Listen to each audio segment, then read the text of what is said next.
ఒకటి ఫస్ట్. రెండోదండి, మోడీ వచ్చినాక ఈడీ వస్తారని చెప్పి కేసీఆర్ బాగా అనేవాళ్ళు. కానీ రఘునందనరావు వచ్చిన తర్వాత ఈడీ వస్తున్నారని చెప్పేసి ఇప్పుడు నిన్నటి ఎమ్మెల్యే మైపాల్ రెడ్డి అంటున్నారు. దానికి మీరు ఏ సమాధానం చెప్తారు? Thank you. సో కామన్ గా నేను వేగంగా మాట్లాడదలుచుకోలేదు, వాస్తవాలే మాట్లాడదలుచుకున్నాను. చాలా మంది రాజకీయ నాయకుల్ని మీరు ఈ ప్రశ్న అడిగితే చెప్పే సమాధానం చట్టం తన పని తాను చేసుకుపోతుంది, మాకేం సంబంధం లేదు అని చెప్తారు. కానీ చట్టం తెలిసిన వ్యక్తిగా నేను ఇంకొక అడుగు ముందుకేసి చెప్తాను. మైపాల్ రెడ్డి గారి కుటుంబ సభ్యుల మీద పోలీస్ పటాన్చెరు ఒక కేసు నమోదు చేసినారు. నమోదు చేసినటువంటి కేసు కారణం ఏంటంటే తహసీల్దార్ పటాన్చెరు గారు ఒక కంప్లైంట్ ఇచ్చినారు. ఆ కంప్లైంట్ లో ఏమి ఇచ్చినారంటే వాళ్ళు సందీప్ శాండ్స్ అండ్ మైన్స్ పేరిట ఒక లైసెన్స్ తీసుకున్నారని, వాళ్ళకు ఒక 5 ఎకరాల ప్రభుత్వ భూమిని మైనింగ్ కోసం లీజుకి ఇస్తే వాళ్ళు చుట్టూ ఉన్నటువంటి 50 ఎకరాల్లో మైనింగ్ చేసినారని, ఆ మైనింగ్ చేసిన దానికి ప్రభుత్వ ఉత్తర్వుల ప్రకారం రేటు కడితే అది సుమారు 300 కోట్ల పైచీలుకుంటుందని, ఇది స్థానిక తహసీల్దార్ ఇచ్చిన కంప్లైంట్ మేరకి మైపాల్ రెడ్డి గారి సోదరుని మీద ఎఫ్ఐఆర్ నమోదైంది. రఘునందనరావు ఎంపీ అయ్యే కంటే ముందు, ఈడీ వచ్చే కంటే ముందు తెలంగాణ పోలీసులు, పటాన్చెరు పోలీసులు ఆ గూడెం మైపాల్ రెడ్డి గారి సోదరుని అరెస్ట్ చేసి రిమాండ్ పంపించారు. ఆ తర్వాత ప్రభుత్వం వారికి ఒక నోటీస్ ఇచ్చింది. సుమారు 40 కోట్ల రూపాయల మైనింగ్ సెస్ బాకీ ఉన్నారని, 300 కోట్ల రూపాయల మైన్ ని మీరు అక్రమంగా తవ్వుకున్నారని ఇచ్చినారు. దాని మీద కొంతమంది న్యాయవాద మిత్రులు వాళ్ళు ఈడీకి ఒక కంప్లైంట్ ఇచ్చినారు. సో ఈడీ మిత్రులందరికీ కూడా ఒక విజ్ఞప్తి దయచేసి, ఈడీ ఎప్పుడు వస్తుంది ఈ దేశంలో ఎవరింటికైనా అంటే ముందు ఒక ఎఫ్ఐఆర్ నమోదై ఉండాలి. ముందు ఒక ఎఫ్ఐఆర్, రేపు రఘునందనరావు ఇంటికి రావాలంటే ఈడీ రఘునందనరావు మీద ముందే ఒక ఎఫ్ఐఆర్ నమోదై ఉండాలి. ఆ ఎఫ్ఐఆర్ లో ఆర్థిక లావాదేవీలు జరిగినాయి అనేటువంటి ఒక ఆరోపణ ఉండాలి. ఉన్నప్పుడు క్వైట్ న్యాచురల్ గా ఈడీ అనేది వస్తుంది. మైపాల్ రెడ్డి గారి తమ్ముని మీద రఘునందనరావు కంప్లైంట్ ఇవ్వలేదు, తహసీల్దార్ పటాన్చెరు కంప్లైంట్ ఇచ్చినాడు. అప్పటికి రఘునందనరావు ఎంపీ కాదు, ఓడిపోయిన ఎమ్మెల్యే. తహసీల్దార్ పటాన్చెరు ఇచ్చిన కంప్లైంట్ మేరకు వాళ్ళ మీద ఎఫ్ఐఆర్ నమోదైంది, అరెస్ట్ అయినారు, జైలుకు పోయినారు, చట్ట ప్రకారం బెయిల్ తీసుకొని వచ్చినారు. ఆ కంప్లైంట్ తర్వాత ప్రభుత్వానికి వారొక నివేదిక పంపించినారు. దాంట్లో 300 కోట్ల మైనింగ్ ఇల్లీగల్ తవ్వినారు అని చెప్పి. సో దానికి సంబంధించి ఈడీ కూడా కంప్లైంట్ కాపీని తహసీల్దార్ గారు పంపించినారు. So based on those reports ED వచ్చింది తప్ప రఘునందన్ వచ్చినాక ఈడీ వచ్చేదంటే వెంకటరామరెడ్డి ఇంటికి రావాలి. ఎందుకంటే రఘునందన్ మీద పోటీ చేసింది వెంకటరామరెడ్డి కానీ మైపాల్ రెడ్డి గారు కాదు కదా. So there is no such type of vengeance politics అని చెప్పి తప్పు చేసినోడిని వదిలేద్దామా పక్క పార్టీలు అంటే, తప్పు చేసినోడు ఎవడైనా సరే, తప్పు చేసిన వాళ్ళు ఎవరైనా సరే, ఏ పార్టీ వాళ్ళైనా సరే చట్టం ముందు ట్రయల్ ఎదుర్కోవాల్సి వస్తుంది, శిక్షణ అనుభవించాల్సిన పరిస్థితి వస్తుంది. సో మోడీ గారి తర్వాత ఈడీ, రఘునందన్ తర్వాత ఈడీ, ఇవన్నీ వినడానికి మీడియాలో చెప్పుకోవడానికి బాగుంటది. కానీ 300 కోట్ల మైనింగ్ తవ్విరా తవ్వలేదా, ప్రభుత్వానికి 39.5 కోట్లు ట్యాక్స్ కట్టాలనా వద్దా, దానికి తహసీల్దార్ ఇచ్చినటువంటి నోటీస్కి సమాధానం చెప్పాలి. నన్ను తిడితే నా మీద మీడియాలో మాట్లాడినంత మాత్రాన ఈడీ రాకమానదు, కేసులు కాకమానవు, మీరు ఫైన్ కట్టక తప్పనటువంటి పరిస్థితులు వస్తాయి. అన్న నమస్తే, నా పేరు దశరథ్, పటాన్చెరు రిపోర్టర్ నేను. అన్న మీరు మా ఎంపీ గారు కాబట్టి మీకు మీ దృష్టికి ఒక సమస్య తీసుకొస్తున్నాను. ఎమ్మెల్యే గారు గతంలో ఎమ్మెల్యే ఎలక్షన్ల టైంలో పటాన్చెరు ఎమ్మెల్యే గారు మైపాల్ రెడ్డి గారు మన మిత్రులతోటి వాళ్ళ కార్యకర్తల్లాగా పనిచేయించుకొని వాళ్లకు 120 గజాలని చెప్పేసి వాళ్ళకి ఇవ్వడం జరిగింది. ఒక ప్లేస్లో 62 సర్వే నంబర్ 30లో 48 ప్లాట్లు చేసి దాంట్లో 34 ప్లాట్లు జర్నలిస్టులకు ఇచ్చి మిగతా ప్లాట్లు వాళ్ళ అనుచరులకు ఇచ్చుకున్నాడు. అది కాకుండా 462 అమీన్పూర్లో అక్కడికి ఒక 8 మంది జర్నలిస్టులకు ఇచ్చి మిగతా ల్యాండ్ వచ్చేసి వాళ్ళ అనుచరులకు ఇచ్చుకున్నాడు. ఇలాగ ఇవ్వచ్చు అన్న, చెప్పండి, ఇది మీ దృష్టికి తీసుకొస్తాను. ఇంకోటి అన్న, ఇది అక్రిడేషన్ ప్రాతిపదికంగా అని చెప్పేసి ఒక లిస్టు స్టేట్ తీసుకొచ్చి, అట్లా కాకుండా నాన్ అక్రిడేషన్ వాళ్ళకి ఇచ్చినారు, ప్లస్ సీనియర్లకు అన్నారు, సీనియర్ లేకుండా వాళ్ళకి ఇచ్చినారు. చాలా ఇది ల్యాండ్ చాలా మటుకు కబ్జా బారిన పడింది. ఇది మీ దృష్టికి తీసుకొస్తున్నా, దీని విషయంలో మీరు చూడండి. తప్పకుండా జర్నలిస్ట్ మిత్రులు ఎవరైనా కంప్లైంట్ ఇస్తే కంప్లైంట్ కాపీ నాకు ఇవ్వండి. రాని వాళ్ళు ఎవరో ఒకరు కంప్లైంట్ ఇచ్చి ఉంటారు కదా, కంప్లైంట్ కాపీ నాకు ఇవ్వండి. దాంతోపాటు నేను ఒక లెటర్ని జత చేసి దాంట్లో ఏమైనా ఇల్లీగాలిటీస్ జరిగితే విచారణ జరిపించమని కలెక్టర్ గారికి లెటర్ రాస్తాను. కలెక్టర్ గారికి ఆల్రెడీ ఇచ్చినాను. 1 2 అసైన్మెంట్ కమిటీ చైర్మన్ గా ఉండేది ఎమ్మెల్యేస్ ఉంటారు జనరల్ గా. కానీ టీఆర్ఎస్ పార్టీ వచ్చిన తర్వాత ఎమ్మెల్యేల అధికారాలన్నీ కూడా ముఖ్యమంత్రి దగ్గరికి దఖలా చేసుకున్నారు. మరి మైపాల్ రెడ్డి గారు ఎమ్మెల్యే ఉన్నప్పుడు ఏమైనా అసైన్మెంట్ కమిటీ మీటింగ్ జరిగిందా? వారు ఏమైనా అసైన్మెంట్ కమిటీ హోదాలు అందరు ఉంటారు, అన్ని పార్టీల వాళ్ళు ఉంటారు, ఆర్డీఓ గారు ఉంటారు. అప్పుడు ఏమైనా తీర్మానం జరిగిందా అనేది చూస్తే గానీ నేనేం చెప్పలేను. తప్పకుండా మీరు చెప్పిన 2 సర్వే నెంబర్లు, సర్వే నెంబర్ 60, సర్వే నెంబర్ 432 నాకు గుర్తున్నాయన్నా, ఎందుకంటే నేను అదే ఏరియాలో కంట్రిబ్యూటర్గా చేసినాను కాబట్టి. తప్పకుండా నేను కలెక్టర్ గారికి లెటర్ రాసి అందులో ఏమైనా అవకతవకలు జరిగితే పట్టాలు క్యాన్సిల్ చేయమని అడుగుతాను. Thank you. భాస్కర్ గారు అన్న, ఒక క్వశ్చన్ ఉందన్నా. రగన అన్న, మాజీ ముఖ్యమంత్రి కేసీఆర్ పై ఈడీ కేసు నమోదైందన్నారు. ఎక్కడైనా ఎఫ్ఐఆర్ నమోదైందా? దానికి సంబంధించిన డెవలప్మెంట్ ఏమైనా ఉందా? గొర్రెల స్కామ్ కి సంబంధించి చంద్రశేఖరరావు గారి పేరు లేకుండా MD Telangana sheep and goat corporation పేరిట నోటీస్ వచ్చింది. ఇప్పుడు టెలిఫోన్ ట్యాపింగ్ లో ఏం చెప్తున్నారు? అరెస్ట్ అయిన వాళ్ళందరూ, ఇప్పటిదాకా అరెస్ట్ అయిన వాళ్ళందరూ ఏం చెప్తున్నారు? ఎస్ఐబి చీఫ్ ప్రభాకర్ రావు గారు చెప్తే చేసినాము అని చెప్తున్నారు. ప్రభాకర్ రావు గారు అమెరికా నుంచి ఇప్పుడున్నటువంటి ఎస్ఐబి చీఫ్ ఫోన్ చేసి ఏం చెప్పిండ్రు? మీరు ఎందుకు మా ఇంటికి పోలీసులను పంపించారు అని అడిగినారు. అంటే ముఖ్యమంత్రి గారి కార్యాలయం నుంచి ఆదేశాలు వచ్చినాయి, టెలిఫోన్ ట్యాపింగ్ లో ఇన్వెస్టిగేషన్ చేయమని ఏం చెప్పి ఇప్పుడున్నటువంటి ఎస్ఐబి చీఫ్ చెప్పినారు. అప్పుడు ప్రభాకర్ రావు గారు ఏం చెప్పినారు? నేను చెప్తలేనన్న, ఇదన్నీ పేపర్లలో టీవీలలో వచ్చింది. అప్పుడున్న ముఖ్యమంత్రి చెప్తే నేను పనిచేసిన, ఇప్పుడున్న ముఖ్యమంత్రి చెప్తే మీరు పనిచేసినారని చెప్తున్నారు. సో అందుకని ఆ గొర్రెలకు సంబంధించినటువంటి కుంభకోణంలో ఎండి గారో లేకపోతే ఆ లక్ష్మారెడ్డి గారో ఈ దేశంలోకి వెళ్ళి పారిపోయినటువంటి ఆ కుంభకోణానికి సూత్రధారులను అందరినీ తెచ్చిన తర్వాత మళ్ళీ అన్ని ఏళ్ళు ఎటువైపు పోతాయి? రేపు ప్రభాకర్ రావు గారు వస్తారో రారో నాకు తెలియదు. వస్తే ఏం చెప్తారు? ప్రభాకర్ రావు గారు ఎస్ఐబి చీఫ్ గారు ముఖ్యమంత్రి గారి ఆదేశాలని అమలు చేసినటువంటి ఒక అధికారిని అని చెప్తారు. ఈ గొర్రెల షీపుల కుంభకోణం కూడా గాడికే పోతుంది, ఎండ్ రిజల్ట్ ఆడికే వస్తుంది. ఆల్రెడీ ఎఫ్ఐఆర్ రిజిస్టర్ అయిందన్న. ఎప్పుడైతే తెలంగాణ పోలీసు వాళ్ళు గొర్రెల కుంభకోణానికి సంబంధించి కొంతమందిని అరెస్ట్ చేసి డబ్బులకి అవకతవకలు జరిగినాయని చెప్పిండ్రో ఈడీ ఆటోమేటిక్ వచ్చేస్తుంది. నేను ఇందాక మీ ప్రశ్న రాకంటే ముందే చెప్పిన, ఈ దేశంలో ఎక్కడనైనా ఒక ఎఫ్ఐఆర్ ఇష్యూ అయ్యండి, ఆ ఎఫ్ఐఆర్ లో డబ్బులకు సంబంధించిన అవకతవకలు జరిగినాయి అని రాసి ఉన్నట్లయితే next ED can straight away come to anybody's residence. దాంట్లో చంద్రశేఖరరావు గారు ఇల్లేం ఎగ్జంప్షన్ లేదు, దాంట్లో ఆల్రెడీ ఎఫ్ఐఆర్ నమోదైంది. ఎఫ్ఐఆర్ లో ముద్దాయిలందరి పేర్లు ఉండాలనే రూల్ ఏమి ఉండదు. FIR is only first hand information report. అది దాన్ని అంతకంటే ఎక్కువ ఏం చెప్తాం మనం, అంతకంటే ఎక్కువ ఏం చెప్పడానికి ఉండదు. Definitely he has to face the prosecution in sheep case. ఒకటి ఫస్ట్. రెండోదండి, మోడీ వచ్చినాక ఈడీ వస్తారని చెప్పి కేసీఆర్ బాగా అనేవాళ్ళు. కానీ రఘునందరావు వచ్చిన తర్వాత ఈడీ వస్తున్నారని చెప్పేసి ఇప్పుడు నిన్నటి ఎమ్మెల్యే మైపాలరెడ్డి అంటున్నారు. దానికి మీరు ఏ సమాధానం చెప్తారు? Thank you. సో కామన్ గా నేను వేగంగా మాట్లాడదలుచుకోలేదు, వాస్తవాలే మాట్లాడదలుచుకున్నాను. చాలా మంది రాజకీయ నాయకుల్ని మీరు ఈ ప్రశ్న అడిగితే చెప్పే సమాధానం చట్టం తన పని తాను చేసుకుపోతుంది, మాకేం సంబంధం లేదు అని చెప్తారు. కానీ చట్టం తెలిసిన వ్యక్తిగా నేను ఇంకొక అడుగు ముందుకేసి చెప్తాను. మైపాలరెడ్డి గారి కుటుంబ సభ్యుల మీద పోలీస్ పటాన్చెరు ఒక కేసు నమోదు చేసినారు. నమోదు చేసినటువంటి కేసు కారణం ఏంటంటే తహసీల్దార్ పటాన్చెరు గారు కంప్లైంట్ ఇచ్చినారు. ఆ కంప్లైంట్ లో ఏమి ఇచ్చినారంటే వాళ్ళు సందీప్ శాండ్స్ అండ్ మైన్స్ పేరిట ఒక లైసెన్స్ తీసుకున్నారని, వాళ్ళకు ఒక 5 ఎకరాల ప్రభుత్వ భూమిని మైనింగ్ కోసం లీజ్కి ఇస్తే వాళ్ళు చుట్టూ ఉన్నటువంటి 50 ఎకరాల్లో మైనింగ్ చేసినారని, ఆ మైనింగ్ చేసిన దానికి ప్రభుత్వ ఉత్తర్వుల ప్రకారం రేటు కడితే అది సుమారు 300 కోట్ల పైచీలుకుంటుందని, ఇది స్థానిక తహసీల్దార్ ఇచ్చిన కంప్లైంట్ మేరకి మైపాలరెడ్డి గారి సోదరుని మీద ఎఫ్ఐఆర్ నమోదైంది. రఘునందన్ రావు ఎంపీ అయ్యే కంటే ముందు, ఈడీ వచ్చే కంటే ముందు తెలంగాణ పోలీసులు, పటాన్చెరు పోలీసులు ఆ గూడెం మైపాలరెడ్డి గారి సోదరుని అరెస్ట్ చేసి రిమాండ్ పంపించారు. ఆ తర్వాత ప్రభుత్వం వారికి ఒక నోటీస్ ఇచ్చింది. సుమారు 40 కోట్ల రూపాయల మైనింగ్ సెస్ బాకీ ఉన్నారని, 300 కోట్ల రూపాయల మైన్ ని మీరు అక్రమంగా తవ్వుకున్నారని ఇచ్చినారు. దాని మీద కొంతమంది న్యాయవాద మిత్రులు వాళ్ళు ఈడీకి ఒక కంప్లైంట్ ఇచ్చినారు. సో ఈడీ మిత్రులందరికీ కూడా ఒక విజ్ఞప్తి దయచేసి, ఈడీ ఎప్పుడు వస్తుంది ఈ దేశంలో ఎవరింటికైనా అంటే ముందు ఒక ఎఫ్ఐఆర్ నమోదై ఉండాలి. ముందు ఒక ఎఫ్ఐఆర్, రేపు రఘునందన్ రావు ఇంటికి రావాలంటే ఈడీ రఘునందన్ రావు మీద ముందే ఒక ఎఫ్ఐఆర్ నమోదై ఉండాలి. ఆ ఎఫ్ఐఆర్ లో ఆర్థిక లావాదేవీలు జరిగినాయి అనేటువంటి ఒక ఆరోపణ ఉండాలి. ఉన్నప్పుడు క్వైట్ న్యాచురల్ గా ఈడీ అనేది వస్తుంది. మైపాలరెడ్డి గారి తమ్ముని మీద రఘునందన్ రావు కంప్లైంట్ ఇవ్వలేదు, తహసీల్దార్ పటాన్చెరు కంప్లైంట్ ఇచ్చినాడు. అప్పటికి రఘునందన్ రావు ఎంపీ కాదు, ఓడిపోయిన ఎమ్మెల్యే. తహసీల్దార్ పటాన్చెరు ఇచ్చిన కంప్లైంట్ మేరకు వాళ్ళ మీద ఎఫ్ఐఆర్ నమోదైంది, అరెస్ట్ అయినారు, జైలుకు పోయినారు, చట్ట ప్రకారం బెయిల్ తీసుకొని వచ్చినారు. ఆ కంప్లైంట్ తర్వాత ప్రభుత్వానికి వారొక నివేదిక పంపించినారు. దాంట్లో 300 కోట్ల మైనింగ్ ఇల్లీగల్ తవ్వినారు అని చెప్పి. సో దానికి సంబంధించి ఈడీ కూడా కంప్లైంట్ కాపీని తహసీల్దార్ గారు పంపించినారు.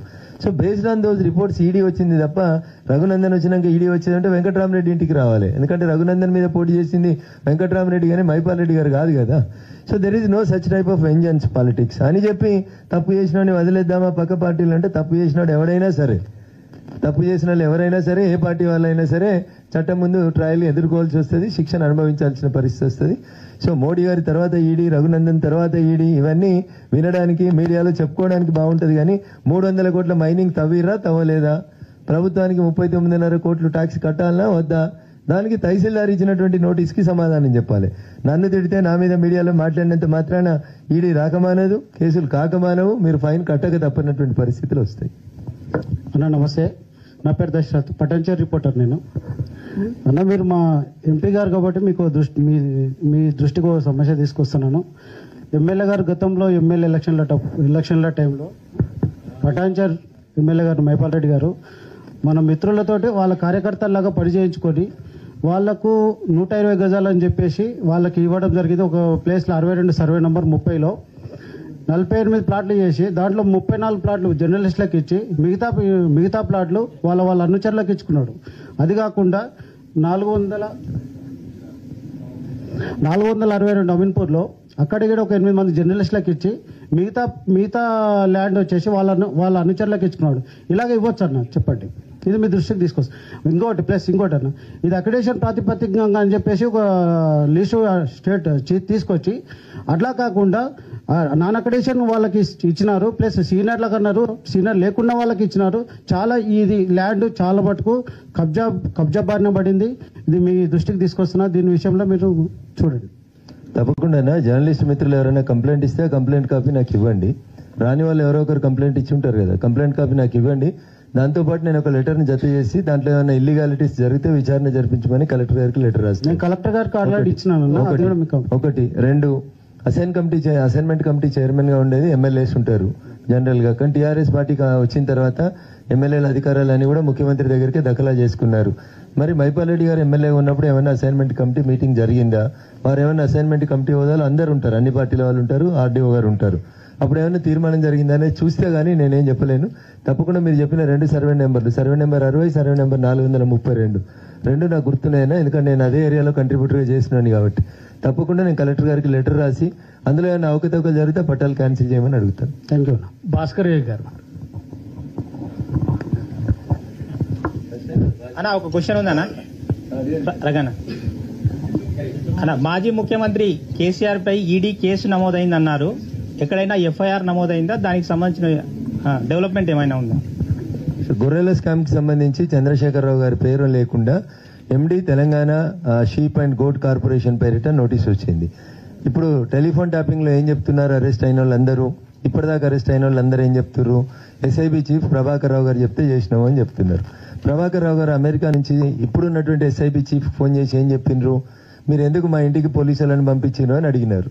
అంటే ముఖ్యమంత్రి గారి కార్యాలయం నుంచి ఆదేశాలు వచ్చినాయి టెలిఫోన్ ట్యాపింగ్ లో ఇన్వెస్టిగేషన్ చేయమని ఏం చెప్పి ఇప్పుడున్నటువంటి ఎస్ఐబి చీఫ్ చెప్పినారు. అప్పుడు ప్రభాకర్ రావు గారు ఏం చెప్పినారు? నేను చెప్తలేనన్న, ఇదన్నీ పేపర్లలో టీవీలలో వచ్చింది. అప్పుడున్న ముఖ్యమంత్రి చెప్తే నేను పనిచేసిన, ఇప్పుడున్న ముఖ్యమంత్రి చెప్తే మీరు పనిచేసినారని చెప్తున్నారు. సో అందుకని ఆ గొర్రెలకు సంబంధించినటువంటి కుంభకోణంలో ఎండి గారో లేకపోతే ఆ లక్ష్మారెడ్డి గారో ఈ దేశంలోకి వెళ్ళి పారిపోయినటువంటి ఆ కుంభకోణానికి సూత్రధారులను అందరినీ తెచ్చిన తర్వాత మళ్ళీ అన్ని ఏళ్ళు ఎటువైపు పోతాయి? రేపు ప్రభాకర్ రావు గారు వస్తారో రారో నాకు తెలియదు. వస్తే ఏం చెప్తారు? ప్రభాకర్ రావు గారు ఎస్ఐబి చీఫ్ గారు ముఖ్యమంత్రి గారి ఆదేశాలని అమలు చేసినటువంటి ఒక అధికారిని అని చెప్తారు. ఈ గొర్రెల షీపుల కుంభకోణం కూడా గాడికే పోతుంది, ఎండ్ రిజల్ట్ ఆడికే వస్తుంది. ఆల్రెడీ ఎఫ్ఐఆర్ రిజిస్టర్ అయిందన్న. ఎప్పుడైతే తెలంగాణ పోలీసు వాళ్ళు గొర్రెల కుంభకోణానికి సంబంధించి కొంతమందిని అరెస్ట్ చేసి డబ్బులకి అవకతవకలు జరిగినాయని చెప్పిండ్రో ఈడీ ఆటోమేటిక్ వచ్చేస్తుంది. నేను ఇందాక మీ ప్రశ్న రాకంటే ముందే చెప్పిన, ఈ దేశంలో ఎక్కడనైనా ఒక ఎఫ్ఐఆర్ ఇష్యూ అయ్యండి, ఆ ఎఫ్ఐఆర్ లో డబ్బులకు సంబంధించిన అవకతవకలు జరిగినాయి అని రాసి ఉన్నట్లయితే next ED can straight away come to anybody's residence. దాంట్లో చంద్రశేఖరరావు గారు ఇల్లేం ఎగ్జంప్షన్ లేదు, దాంట్లో ఆల్రెడీ ఎఫ్ఐఆర్ నమోదైంది. ఎఫ్ఐఆర్ లో ముద్దాయిలందరి పేర్లు ఉండాలనే రూల్ ఏమి ఉండదు. FIR is only first hand information report. అది దాన్ని అంతకంటే ఎక్కువ ఏం చెప్తాం మనం, అంతకంటే ఎక్కువ ఏం చెప్పడానికి ఉండదు. Definitely he has to face the prosecution in sheep case. ఒకటి ఫస్ట్. రెండోదండి, మోడీ వచ్చినాక ఈడీ వస్తారని చెప్పి కేసీఆర్ బాగా అనేవాళ్ళు. కానీ రఘునందరావు వచ్చిన తర్వాత ఈడీ వస్తున్నారని చెప్పేసి ఇప్పుడు నిన్నటి ఎమ్మెల్యే మైపాల్ రెడ్డి అంటున్నారు. దానికి మీరు ఏ సమాధానం చెప్తారు? Thank you. సో కామన్ గా నేను వేగంగా మాట్లాడదలుచుకోలేదు, వాస్తవాలే మాట్లాడదలుచుకున్నాను. చాలా మంది రాజకీయ నాయకుల్ని మీరు ఈ ప్రశ్న అడిగితే చెప్పే సమాధానం చట్టం తన పని తాను చేసుకుపోతుంది, మాకేం సంబంధం లేదు అని చెప్తారు. కానీ చట్టం తెలిసిన వ్యక్తిగా నేను ఇంకొక అడుగు ముందుకేసి చెప్తాను. మైపాల్ రెడ్డి గారి కుటుంబ సభ్యుల మీద పోలీస్ పటాన్చెరు ఒక కేసు నమోదు చేసినారు. నమోదు చేసినటువంటి కేసు కారణం ఏంటంటే తహసీల్దార్ పటాన్చెరు గారు కంప్లైంట్ ఇచ్చినారు. ఆ కంప్లైంట్ లో ఏమి ఇచ్చినారంటే వాళ్ళు సందీప్ శాండ్స్ అండ్ మైన్స్ పేరిట ఒక లైసెన్స్ తీసుకున్నారని, వాళ్ళకు ఒక 5 ఎకరాల ప్రభుత్వ భూమిని మైనింగ్ కోసం లీజ్కి ఇస్తే వాళ్ళు చుట్టూ ఉన్నటువంటి 50 ఎకరాల్లో మైనింగ్ చేసినారని, ఆ మైనింగ్ చేసిన దానికి ప్రభుత్వ ఉత్తర్వుల ప్రకారం రేటు కడితే అది సుమారు 300 కోట్ల పైచీలుకుంటుందని, ఇది స్థానిక తహసీల్దార్ ఇచ్చిన కంప్లైంట్ మేరకి మైపాల్ రెడ్డి గారి సోదరుని మీద ఎఫ్ఐఆర్ నమోదైంది. రఘునందన్ రావు ఎంపీ అయ్యే కంటే ముందు, ఈడీ వచ్చే కంటే ముందు తెలంగాణ పోలీసులు, పటాన్చెరు పోలీసులు ఆ గూడెం మైపాల్ రెడ్డి గారి సోదరుని అరెస్ట్ చేసి రిమాండ్ పంపించారు. ఆ తర్వాత ప్రభుత్వం వారికి ఒక నోటీస్ ఇచ్చింది. సుమారు 40 కోట్ల రూపాయల మైనింగ్ సెస్ బాకీ ఉన్నారని, 300 కోట్ల రూపాయల మైన్ ని మీరు అక్రమంగా తవ్వుకున్నారని ఇచ్చినారు. దాని మీద కొంతమంది న్యాయవాద మిత్రులు వాళ్ళు ఈడీకి ఒక కంప్లైంట్ ఇచ్చినారు. సో ఈడీ మిత్రులందరికీ కూడా ఒక విజ్ఞప్తి దయచేసి, ఈడీ ఎప్పుడు వస్తుంది ఈ దేశంలో ఎవరింటికైనా అంటే ముందు ఒక ఎఫ్ఐఆర్ నమోదై ఉండాలి. ముందు ఒక ఎఫ్ఐఆర్, రేపు రఘునందన్ రావు ఇంటికి రావాలంటే ఈడీ రఘునందన్ రావు మీద ముందే ఒక ఎఫ్ఐఆర్ నమోదై ఉండాలి. ఆ ఎఫ్ఐఆర్ లో ఆర్థిక లావాదేవీలు జరిగినాయి అనేటువంటి ఒక ఆరోపణ ఉండాలి. ఉన్నప్పుడు క్వైట్ న్యాచురల్ గా ఈడీ అనేది వస్తుంది. మైపాల్ రెడ్డి గారి తమ్ముని మీద రఘునందన్ రావు కంప్లైంట్ ఇవ్వలేదు, తహసీల్దార్ పటాన్చెరు కంప్లైంట్ ఇచ్చినాడు. అప్పటికి రఘునందన్ రావు ఎంపీ కాదు, ఓడిపోయిన ఎమ్మెల్యే. తహసీల్దార్ పటాన్చెరు ఇచ్చిన కంప్లైంట్ మేరకు వాళ్ళ మీద ఎఫ్ఐఆర్ నమోదైంది, అరెస్ట్ అయినారు, జైలుకు పోయినారు, చట్ట ప్రకారం బెయిల్ తీసుకొని వచ్చినారు. ఆ కంప్లైంట్ తర్వాత ప్రభుత్వానికి మరొక నివేదిక పంపించినారు. దాంట్లో 300 కోట్ల మైనింగ్ ఇల్లీగల్ తవ్వినారు అని చెప్పి. సో దానికి సంబంధించి ఈడీ కూడా కంప్లైంట్ కాపీని తహసీల్దార్ గారు పంపించినారు. So based on those reports ED వచ్చింది తప్ప రఘునందన్ వచ్చినాక ఈడీ వచ్చేదంటే వెంకటరామరెడ్డి ఇంటికి రావాలి. ఎందుకంటే రఘునందన్ మీద పోటీ చేసింది వెంకటరామరెడ్డి కానీ మైపాల్ రెడ్డి గారు కాదు కదా. So there is no such type of vengeance politics అని చెప్పి తప్పు చేసినోడిని వదిలేద్దామా పక్క పార్టీలు అంటే, తప్పు చేసినోడు ఎవడైనా సరే, తప్పు చేసిన వాళ్ళు ఎవరైనా సరే, ఏ పార్టీ వాళ్ళైనా సరే చట్టం ముందు ట్రయల్ ఎదుర్కోవాల్సి వస్తుంది, శిక్షను అనుభవించాల్సిన పరిస్థితి వస్తుంది. సో మోడీ గారి తర్వాత ఈడీ, రఘునందన్ తర్వాత ఈడీ, ఇవన్నీ వినడానికి మీడియాలో చెప్పుకోవడానికి బాగుంటది. కానీ 300 కోట్ల మైనింగ్ తవ్విరా తవ్వలేదా, ప్రభుత్వానికి 39.5 కోట్లు ట్యాక్స్ కట్టాలనా వద్దా, దానికి తహసీల్దార్ ఇచ్చినటువంటి నోటీస్కి సమాధానం చెప్పాలి. నన్ను తిడితే నా మీద మీడియాలో మాట్లాడినంత మాత్రాన ఈడీ రాకమానదు, కేసులు కాకమానవు, మీరు ఫైన్ కట్టక తప్పనటువంటి పరిస్థితులు వస్తాయి. అన్న నమస్తే, నా పేరు దశరథ్, పటాన్చెరు రిపోర్టర్ నేను. అన్న మీరు మా ఎంపీ గారు కాబట్టి మీకు మీ దృష్టికి ఒక సమస్య తీసుకొస్తున్నాను. ఎమ్మెల్యే గారు గతంలో ఎమ్మెల్యే ఎలక్షన్ల టైంలో పటాన్చెరు ఎమ్మెల్యే గారు మైపాల్ రెడ్డి గారు మన మిత్రులతోటి వాళ్ళ కార్యకర్తల్లాగా పరిచయించుకొని వాళ్లకు 120 గజాలని చెప్పేసి వాళ్ళకి ఇవ్వడం జరిగింది. ఒక ప్లేస్లో 62 సర్వే నంబర్ 30లో 48 ప్లాట్లు చేసి దాంట్లో 34 ప్లాట్లు జర్నలిస్టులకు ఇచ్చి మిగతా ప్లాట్లు వాళ్ళ అనుచరులకు ఇచ్చుకున్నాడు. అది కాకుండా 462 అమీన్పూర్లో అక్కడికి ఒక 8 మంది జర్నలిస్టులకు ఇచ్చి మిగతా ల్యాండ్ వచ్చేసి వాళ్ళ అనుచరులకు ఇచ్చుకున్నాడు. ఇలాగ ఇవ్వచ్చు అన్న, చెప్పండి, ఇది మీ దృష్టికి తీసుకొస్తాను. ఇంకోటి అన్న, ఇది అక్రిడేషన్ ప్రాతిపదికంగా అని చెప్పేసి ఒక లిస్టు స్టేట్ తీసుకొచ్చి, అట్లా కాకుండా నాన్ అక్రిడేషన్ వాళ్ళకి ఇచ్చినారు, ప్లస్ సీనియర్లకు అన్నారు, సీనియర్ లేకుండా వాళ్ళకి ఇచ్చినారు. చాలా ఇది ల్యాండ్ చాలా మటుకు కబ్జా బారిన పడింది. ఇది మీ దృష్టికి తీసుకొస్తున్నా, దీని విషయంలో మీరు చూడండి. తప్పకుండా జర్నలిస్ట్ మిత్రులు ఎవరైనా కంప్లైంట్ ఇస్తే కంప్లైంట్ కాపీ నాకు ఇవ్వండి. రాని వాళ్ళు ఎవరో ఒకరు కంప్లైంట్ ఇచ్చి ఉంటారు కదా, కంప్లైంట్ కాపీ నాకు ఇవ్వండి. దాంతోపాటు నేను ఒక లెటర్ని జత చేసి దాంట్లో ఏమైనా ఇల్లీగాలిటీస్ జరిగితే విచారణ జరిపించమని కలెక్టర్ గారికి లెటర్ రాస్తాను. కలెక్టర్ గారికి ఆల్రెడీ ఇచ్చినాను. 1 2 అసైన్మెంట్ కమిటీ చైర్మన్ గా ఉండేది ఎమ్మెల్యేస్ ఉంటారు జనరల్ గా. కానీ టీఆర్ఎస్ పార్టీ వచ్చిన తర్వాత ఎమ్మెల్యేల అధికారాలన్నీ కూడా ముఖ్యమంత్రి దగ్గరికి దఖలా చేసుకున్నారు. మరి మైపాల్ రెడ్డి గారు ఎమ్మెల్యే ఉన్నప్పుడు ఏమైనా అసైన్మెంట్ కమిటీ మీటింగ్ జరిగిందా? వారు ఏమైనా అసైన్మెంట్ కమిటీ హోదాలు అందరు ఉంటారు, అన్ని పార్టీల వాళ్ళు ఉంటారు, ఆర్డీఓ గారు ఉంటారు. అప్పుడు ఏమైనా తీర్మానం జరిగిందా అనేది చూస్తే గానీ నేనేం చెప్పలేను. తప్పకుండా మీరు చెప్పిన 2 సర్వే నెంబర్లు, సర్వే నెంబర్ 60, సర్వే నెంబర్ 432 నాకు గుర్తున్నాయన్నా, ఎందుకంటే నేను అదే ఏరియాలో కంట్రిబ్యూటర్గా చేసినాను కాబట్టి. తప్పకుండా నేను కలెక్టర్ గారికి లెటర్ రాసి అందులో ఏమైనా అవకతవకలు జరిగితే పట్టాలు క్యాన్సిల్ చేయమని అడుగుతాను. Thank you.